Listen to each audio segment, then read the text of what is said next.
Hello everyone, welcome to our great channel S for विज्ञान। Friends, कैसे हैं आप सभी लोग? क्या हाल चाल है आप सभी के? बढ़िया एकदम। फ्रेंड्स, आज हम लोग आपके फिजिक्स की बुक का चैप्टर नंबर 2 जिसका नाम है यूनिट्स एंड मेजरमेंट, आज हम लोग उसको डिस्कस करने वाले हैं। उसके लेक्चर नंबर 1 को डिस्कस करने वाले हैं, जिसमें आज हम लोग स्टार्टिंग कर देंगे यूनिट्स एंड मेजरमेंट की और पूरा डीपली इंट्रोडक्शन देखेंगे। ऐसी बात नहीं है कि छूटेगा, कुछ नहीं छूटेगा। डरना नहीं है, घबराना नहीं है, आराम से वीडियो को एंड तक देखते रहना, मजा आ जाएगा। और मैं राहुल शर्मा आपका स्वागत करता हूं अपने इस प्यारे से चैनल एस फॉर विज्ञान पर। और आज आप पहले की तरह कमेंट बॉक्स में लिख के जाओगे, वीडियो के एंड में कमेंट बॉक्स में लिख के जाओगे, सर सच में आपने इस चैप्टर को बहुत ही ज्यादा इजी बना दिया सर, सच में आप फिजिक्स हलवा लग रही है सर, सच में मजा आ गया। तो देरी ना करते हुए चलिए वीडियो को स्टार्ट करते हैं। Let's go. सबसे पहले आपका आता है फिजिकल क्वांटिटी। आखिर है क्या फिजिकल क्वांटिटी? इसको ध्यान से सुनना। फिजिकल क्वांटिटी क्या है?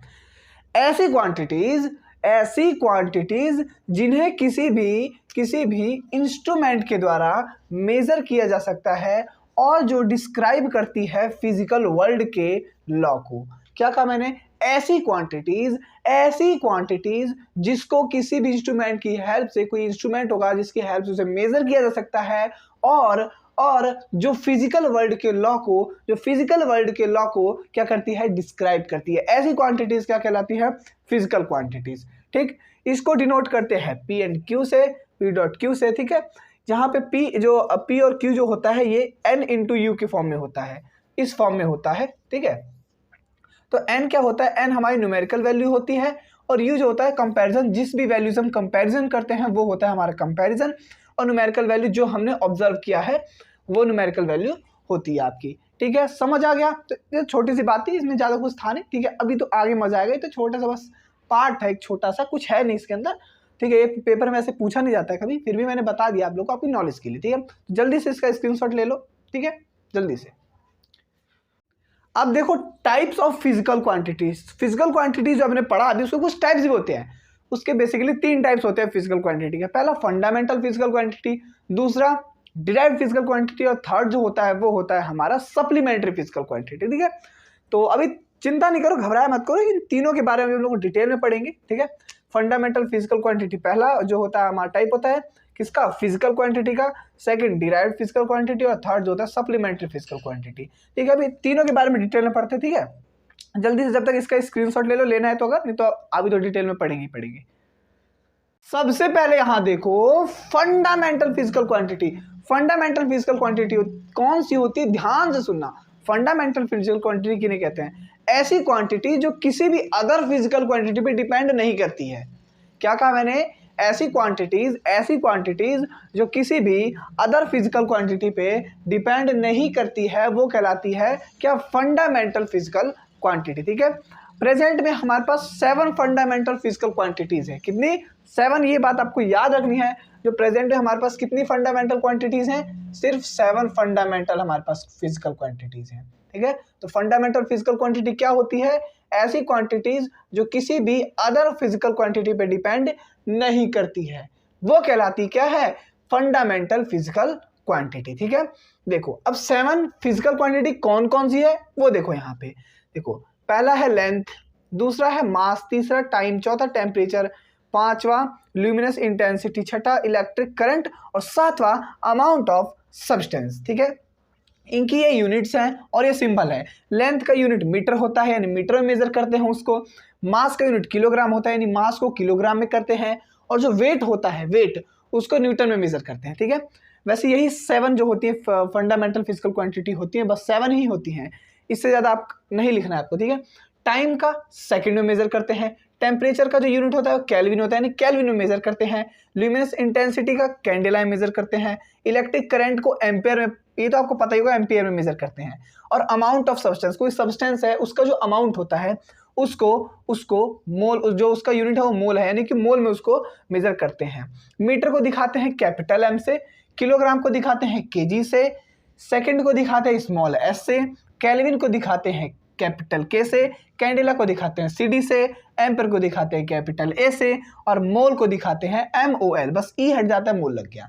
ठीक है, तो ये इसके सिंबल्स हो गए, ये इनकी यूनिट्स हो गई, और ये कौन सी हो गई? ये फिजिकल क्वांटिटीज हो गई है सारी, यानी ये फंडामेंटल फिजिकल क्वांटिटीज हैं। 7 फंडामेंटल फिजिकल क्वांटिटीज हैं।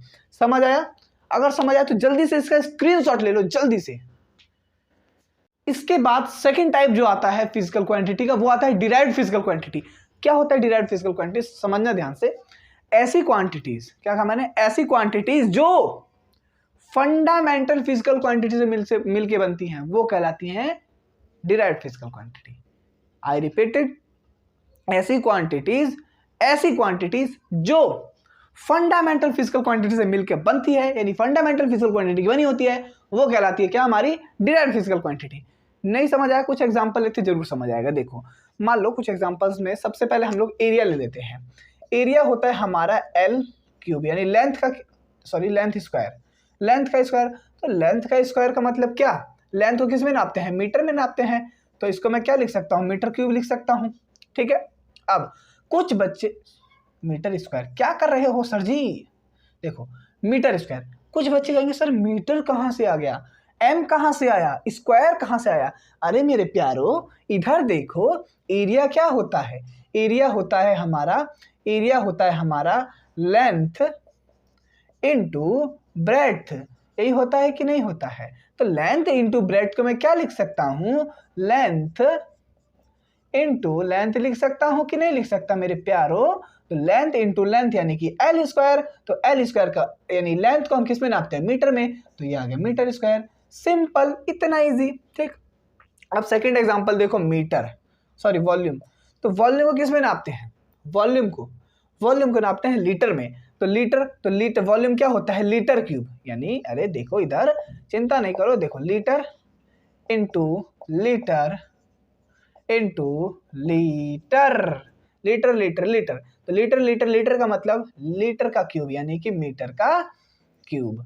इस तरीके से आ गया हमारा वॉल्यूम। ठीक है, अब एक और एग्जांपल देखो वेलोसिटी का। वेलोसिटी जो होती है हमारी, वो होती है डिस्प्लेसमेंट अपॉन टाइम। अब देखो डिस्प्लेसमेंट क्या होता है, कोई डिस्टेंस भी कह सकते हो। अब डिस्टेंस को किस में नापोगे, डिस्टेंस को मीटर में ही तो नापोगे, मीटर में। तो डिस्टेंस का यानी डिस्प्लेसमेंट का मतलब हो गया मीटर। ठीक, अपॉन में टाइम का मतलब हो गया सेकंड, तो क्या आ गया, मीटर पर सेकंड। तो ये हो गया इसका। ठीक है, एक और एग्जांपल देखो, नहीं समझ आया, अब आ जाएगा समझ। फोर्स क्या होता है, फोर्स होता है मास इनटू एक्सीलरेशन, यही होता है कि नहीं होता है। ठीक है, मान लो F4 जो है, अब मास को किस में नापते हैं, केजी में नापते हैं कि नहीं नापते, इनटू एक्सीलरेशन होता है हमारा क्या, यहीं पे दिखा देता हूं मैं, वेलोसिटी अपॉन टाइम, यही होता है। ठीक है, अब वेलोसिटी मेरे पास क्या है, वेलोसिटी आया है मीटर पर सेकंड आया है ms, तो क्या लिख सकता हूँ m अपॉन s, और टाइम को किस में नापते हैं, सेकंड में, यानी कि s। तो मेरे पास फोर्स क्या आ गया, kg मीटर पर सेकंड स्क्वायर। आया कि नहीं आया, बिल्कुल आ गया। तो ये हो गया हमारा आंसर। ठीक, तो इस तरीके से यही होती है हमारी क्या, डिराइव्ड फिजिकल क्वांटिटीज। समझ आ गया। ठीक है, तो जल्दी से इसका स्क्रीनशॉट ले लो जल्दी से। अब थर्ड टाइप देखो, लास्ट टाइप जो है कि सप्लीमेंट्री फिजिकल क्वांटिटी। क्या है supplementary physical quantity, supplementary physical quantity दो टाइप की होती है। कितनी, दो टाइप की होती है। कितनी, दो टाइप की होती है। कौन कौन सी, पहला एंगल, दूसरा सॉलिड एंगल। ठीक है, एंगल को हम लोग प्लेन एंगल भी कहते हैं। क्या कहते हैं हम लोग, प्लेन एंगल भी कहते हैं। ठीक है ना, एंगल को हम लोग प्लेन एंगल भी कहते हैं। तो क्या है प्लेन एंगल, क्या है सॉलिड एंगल, क्या है समझाता हूं, देखो सुनना, ध्यान से सुनना। सबसे पहले बात करते हैं हम लोग प्लेन एंगल की। प्लेन एंगल क्या है, प्लेन एंगल ध्यान से सुनना। प्लेन एंगल ऐसे एंगल्स जो प्लेन पे बनते हैं। किस पे बनते हैं, प्लेन पे बनते हैं, प्लेन सरफेस पे बनते हैं, वो कहलाते हैं प्लेन एंगल। जैसे नहीं समझ में, अभी समझाता हूं। ये होता है हमारा सर्कल, है ना, अच्छा नहीं बना, कोई बात नहीं, चल जाएगा। ठीक है, ये होता है हमारा रेडियस, और ये होती है हमारी आर्क। ये भी रेडियस होता है, लेकिन यहां से यहां तक का जो होता है हमारा आर्क होता है ना, ये होती है हमारी आर्क। ठीक है, अब ध्यान से देखना, ये हो गया हमारा रेडियस। ठीक है, और ये हमारा हो गया एंगल, जिसको मैं थीटा से दिखाता हूं, ठीक। ये भी हमारा रेडियस ही है, और ये जो है ये हो गई हमारी आर्क, ठीक है, ये हो गई हमारी आर्क। अब सुनो, अगर यहाँ पे इस ऐसे केसेस में अगर आपको कह दिया जाता है कि थीटा निकाल के दो, तो थीटा निकालने का यहाँ पे फॉर्मूला क्या होता है, वो होता है आर्क अपॉन रेडियस। आप इस तरीके से आर्क अपॉन रेडियस निकाल के देते हो, इस तरीके से आप लोग आर्क अपॉन रेडियस निकाल के देते हो कि आर्क लेते हो, रेडियस, आर्क और रेडियस का आपस में रेशियो निकाल देते हो और वो आ जाता है आपका थीटा। तो ठीक है, ये तो ठीक है, लेकिन जो इसकी यूनिट होती है ना, अगर यहाँ पे थीटा की बात की जाए इस केस में यानी एंगल पे, तो ये तो निकल जाता है, लेकिन यहाँ पे जो थीटा होता है अगर पूछ ले इसकी यूनिट क्या है, ठीक है, तो इसकी यूनिट जो होती है वो होती है हमारी रेडियन, ठीक है, ये आपको याद रखना है। या तो चलो मैं इस तरीके से दिखाया था, कंफ्यूज हो जाओ कहीं। ये होती है इसकी जो यूनिट होती है, इसकी जो यूनिट होती है मैं आपको बताता हूँ, यूनिट जो होती है इसकी रेडियन होती है। क्या होती है, रेडियन होती है इसकी यूनिट। इसकी यूनिट क्या होती है, रेडियन, जिसको आर और डी से भी डिनोट करते हैं, रेडियन होती है। समझ आ गया, ये होता है हमारा क्या, प्लेन एंगल, ठीक। अब रेडियन क्या होता है ये भी समझाता हूँ। सर कह रहे सर रेडियन तो बता दो। देखो देखो देखो, अभी हम आपको बताता हूँ रेडियन क्या होता है, ध्यान से देखना। रेडियन जो 2 है, देखो जो 360 डिग्री होता है, 360 डिग्री, वो होता है 2 पाई रेडियन के बराबर। किसके बराबर होता है, वो होता है 2 पाई रेडियन के बराबर, ठीक है। और अगर मैं कह दूं, अब 2 पाई रेडियन का मतलब क्या होता है, 2 पाई रेडियन का मतलब होता है एक साइकिल कंप्लीट, एक साइकिल कंप्लीट करना 2 पाई रेडियन के बराबर होता है।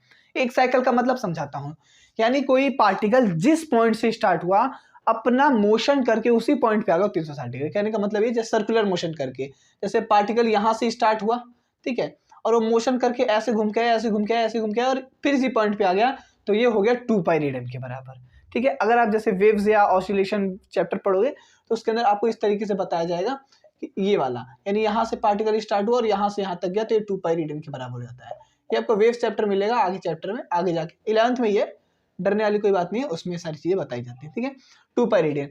और अगर ऐसे याद रख लो, नहीं तो ऐसे याद रख लो कि 180 डिग्री जो होता है वो पाई रेडियन के बराबर होता है, ठीक है, ये निकाल सकते हो, 180 जो होता है पाई रेडियन के बराबर होता है। और 90 डिग्री जो होता है, या तो किसी भी तरीके से आप याद कर सकते हो, आपकी मर्जी है, वो होता है पाई बाय 2 रेडियन के बराबर होता है, ठीक है। इस तरीके से भी आप याद रख सकते हो, किसी तीनों तरीके से किसी में भी याद रख सकते हो, वो आपकी मर्जी है, ठीक है। इस तरीके से ये होता है हमारा क्या, प्लेन एंगल। मैंने क्या बताया, जो प्लेन एंगल का जो यूनिट होता है वो क्या होता है, वो होता है रेडियन। ये बात आपको याद रखनी है, बहुत ही इंपॉर्टेंट है। क्या होता है, रेडियन होता है, ठीक है, समझ आ गया। अब बात करते हैं प्लेन एंगल की, ध्यान से सुनना, प्लेन एंगल क्या होता है।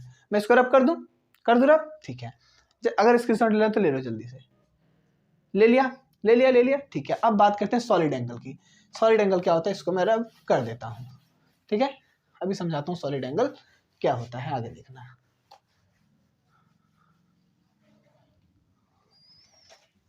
ओ मेरे हीरो, अब देखो सॉलिड एंगल। अभी समझा प्लेन एंगल क्या होता है, अब सॉलिड एंगल समझो। सॉलिड एंगल गलती नहीं होगी, ध्यान से समझना, ठीक है। क्या होता है, यूनिट क्या होता है सॉलिड एंगल, सब बताया जाएगा। सॉलिड एंगल क्या होता है, सॉलिड एंगल का मतलब होता है 3D में सोचो। क्या कहा मैंने, 3 डायमेंशनल में सोचो, यानी 3 डायमेंशन में बनने वाले एंगल्स कौन से होते हैं, सॉलिड एंगल्स होते हैं, सॉलिड सरफेस पे बनने वाले, ठीक है। कौन से, 3 डायमेंशन में सोचो, यानी कि 3 डायमेंशनल बनने वाले एंगल कौन से होते हैं, सॉलिड एंगल। क्लियर हुई बात, ठीक है। सॉलिड एंगल मान लेते हैं हम लोग, एक कोन ले लेते हैं, कोन का एग्जांपल लेते हैं, इससे आसानी समझ आएगा आपको इजीली। कोन ले लेते हैं एक इस तरीके से, ये कोन हो गया, ड्राइंग थोड़ी अच्छी है, ठीक है। Oh my God, oh my God, oh my God, sorry नहीं बोलूंगा। देखो इस तरीके से ये हमारा कोन हो गया, है ना। हाँ ये ऐसे होता है। कोन कौन सा होता है पता है आपको, जिसमें आप आइसक्रीम खाते हो, वो होता है कोन, ठीक। अब क्या होता है यहाँ पे, ये होता है इसका एरिया, ठीक है, ये इसका एरिया होता है, ये इसका रेडियस होता है, ठीक है भैया, समझ आ गया हम लोग को, ये इसका रेडियस होता है।